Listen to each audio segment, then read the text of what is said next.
खाद क्या है, रासायनिक खाद क्या है और उसका एक्शन कैसे होता है? वास्तव में पहले हमें खाद क्या है ये समझ लेना चाहिए।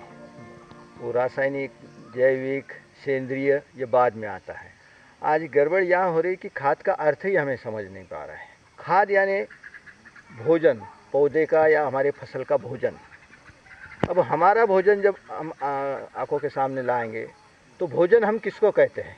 दाल, चावल, रोटी, सब्जी ये जब सब होता है तो हम उसको भोजन कहते हैं। हम अगर केवल चावल आपको देंगे तो आप भोजन किया है ऐसा नहीं कहते। आप कहते हैं मैंने चावल खाया, या रोटी खाई तो केवल रोटी खाई ऐसा बोलते हैं। बस इसी तरह अगर फसल को बढ़ने के लिए आपको खाद देना है तो खाद यानी फसल का भोजन है। फिर फसल को भी वही तरीके से अपने को सोचना चाहिए कि अनेक पोषक तत्वों की ज़रूरत होती है, और ये सब पोषक तत्व जब हम उसको पौधे को देंगे तभी उसको हम खाद बोल सकते हैं।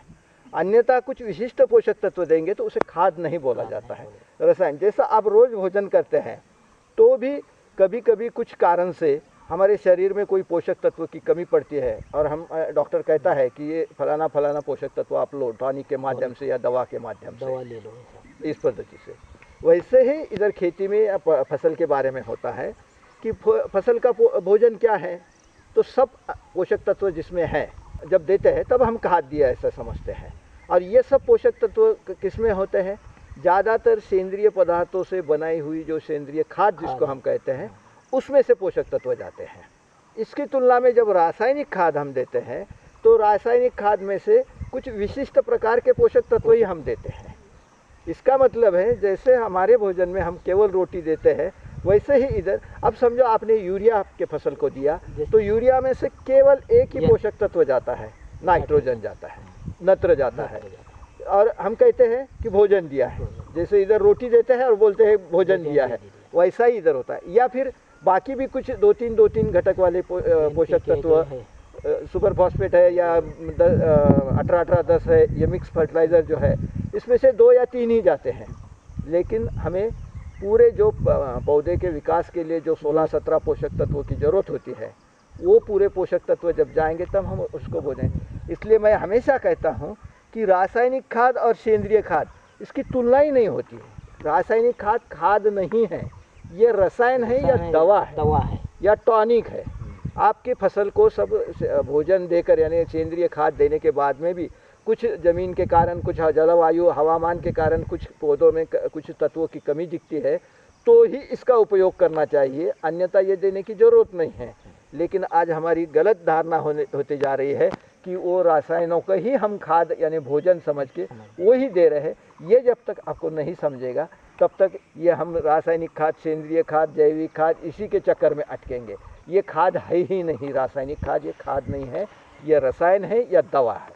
तो इसके कुछ साइड इफ़ेक्ट भी होते होंगे, कुछ इसके ऊपर प्रकाश डालिए। मैं एक उदाहरण देकर आपको समझाना चाहूँगा कि मैंने अभी रासायनिक खाद जिसको आप खाद कहते हैं, ये जो रसायन है इसका कैसा उपयोग, गलत उपयोग किया जाता है इसको खाद कहने के कारण। जैसे अभी यूरिया का उपयोग किया जाता है, किसानों ज़्यादातर यूरिया उपयोग किया जाता है। मैंने जो अनुभव किया उदाहरण ही वो मैं आपके सामने रखूँगा कि यूरिया में नत्र होता है और नत्र पौधे के शाखीय विकास में काम आता है, उत्पादन के इसमें नहीं जाता, काम नहीं करता है। तो जब आपके फसल में नत्र की कमी है यानी उसके विकास नहीं हो रहा है तो ही उसको यूरिया देना चाहिए। लेकिन किसानों को कई बार हमने देखा है कि फसल की आवश्यकता से ज़्यादा फसल बढ़ रही है, उसको पत्ते टहनियाँ बहुत ज़्यादा फूट रही है। कपास में मैंने आमतौर पर देखा कि कुछ जगह कपास ज़मीन पे लेट रही है, इतना उसका ज़्यादा विकास हो गया है नत्र के कारण, शाखीय विस्तार हो गया है, और किसान लोग उसको यूरिया देते हैं। इससे होता क्या है कि यूरिया का तो खर्चा हो ही जाता है, लेकिन जो थोड़ी बहुत खड़ी है कपास वो भी ज़मीन पे लेट जाती है, तो उसमें से डबल नुकसान होता है। तो ये खाद के रूप में देने के कारण ऐसा हुआ है। हमने जो किसान के मन में सब भर दिया है कि ये रसायन भी खाद है, तो वो बेचारा उसके ज्ञान की कमी के कारण वो अपना खाद के रूप में उसको डाल देता है और उसका डबल से नुकसान होता है। इसलिए ये महत्व की बात है कि ये कोई भी रासायनिक खाद, ये खाद नहीं है, ये रसायन या दवा है।